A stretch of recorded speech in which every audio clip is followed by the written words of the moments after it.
pour Perpignan, Pyrénées-Orientales, sur un projet arboricole. Soline Picard, enseignante en agroécologie, et Rafaela Urbina, qui est directrice d'exploitation. Je vais commencer par vous présenter un petit peu l'exploitation et puis voir comment le projet s'inscrit dedans. Donc on est sur une exploitation en bio depuis 2011.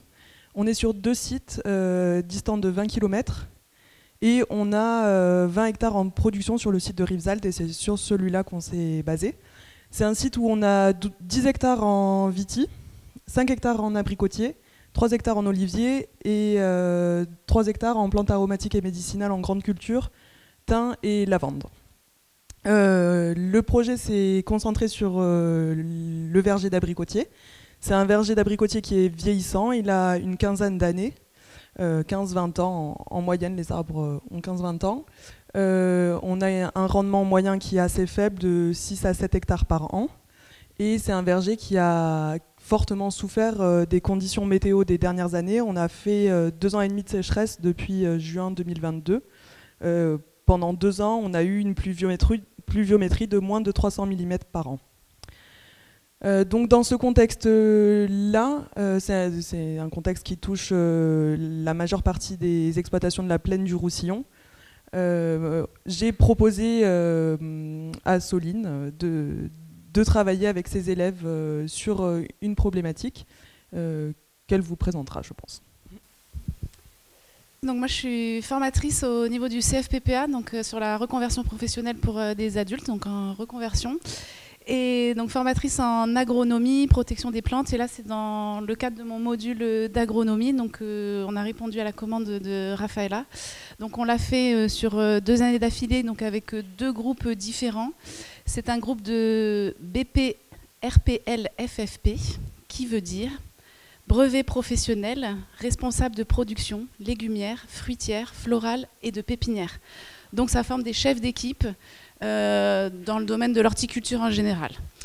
C'est des formations de 9 mois et donc dans mon cours d'agronomie, on a répondu donc à 2 problématiques de Rafaela qui ont été posées donc les 2 années différentes. On est allé, disons, crescendo. Donc l'idée, la première problématique que nous a demandé Rafaela, c'était quel projet de production pour la parcelle d'abricotier pour les 5 prochaines années vis-à-vis du changement climatique. Donc c'était proposer des nouveaux itinéraires techniques, pourquoi pas de la diversification pour voir par rapport justement au contexte de sécheresse, qu'est-ce qu'on pouvait proposer. Ça a été un travail surtout de recherche bibliographique. Pour cette première année, ils ont un peu débroussaillé le terrain pour essayer de voir vers quelles choses on pouvait s'orienter. À l'issue de cette première année, parmi les différentes propositions, Rafaela, elle a du coup affiné sa problématique, sa commande pour l'année suivante. Et donc la commande était plus précise pour la 2e année, donc la 2e promo de ces BP. Comment piloter l'irrigation pour une meilleure gestion de la ressource en eau au verger d'abricotier. Donc là, il y avait la notion de pilotage de l'irrigation. Et là, l'idée, c'était moins de faire de la bibliographie, mais plus de rencontrer des professionnels du territoire qui, eux aussi, sont soumis aux mêmes contraintes et de pouvoir voir ce qui marche pas, faire des retours d'expérience et ensuite faire des propositions concrètes à Rafaela pour qu'est-ce qu'elle pourrait mettre en place sur son verger d'abricotier. Au niveau du travail pédagogique, ça a été du coup beaucoup de cours sur projet, donc pas vraiment du cours, mais vraiment de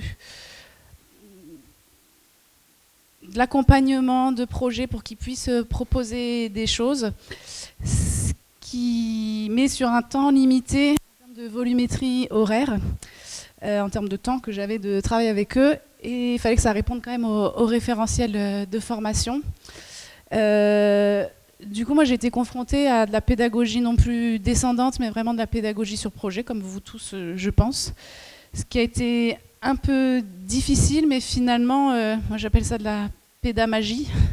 C'est-à-dire que j'ai pas eu l'impression de faire des cours. Et pourtant, ils ont acquis beaucoup de connaissances, beaucoup de compétences par la démarche projet, par l'acquisition, enfin, l'appropriation de la problématique de l'exploitation. Donc pour ça, ça a été très intéressant pour ça. En termes de résultats, Rafaela, je pense qu'elle va prendre la parole. Oui, sur l'exploitation, il n'y a pas eu de réelle mise en œuvre. Ça a vraiment permis, en premier lieu, de créer du lien entre la pédagogie et l'exploitation.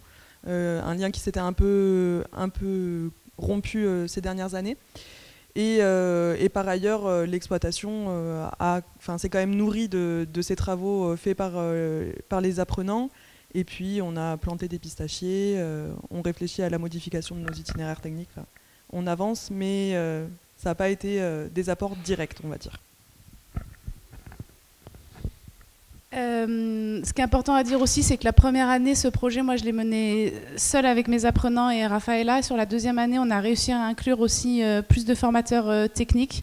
Donc sur la deuxième année, j'ai eu un collègue un formateur technique en arboriculture fruitière, un formateur technique aussi en maraîchage, parce que les mêmes problématiques se posent aussi en maraîchage. Du coup, on a pu aussi avoir de l'apport d'informations avec lui. Et puis la formatrice en irrigation aussi, qui a pu intervenir partiellement sur ce projet.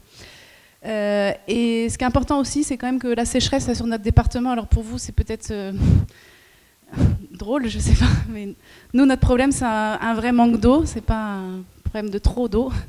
Donc on est un peu exotique comme disait Raphaëla par rapport à vous, mais c'est un vrai problème et c'est quelque chose... les différentes structures en fait, du département et de la région s'intéressent déjà beaucoup à ça. Donc c'est vraiment un projet qui s'intègre au niveau local et qui intéresse en fait, tout le monde. Et on a pu faire justement dans ce cadre des visites avec le CIVAM Bio par exemple. On a pu rencontrer l'INRAE, etc. Ça donne aussi une émulation locale sur cette problématique de sécheresse pour cette filière abricot, mais en fait pour toutes les filières du département. Merci beaucoup Soline et Raphaëla. Juste une petite question pendant que vous avez le micro. Est-ce que vous avez eu un peu d'eau cet hiver? Oui. Bon, ça se présente mieux pour cette saison. Voilà. Merci beaucoup pour cette présentation.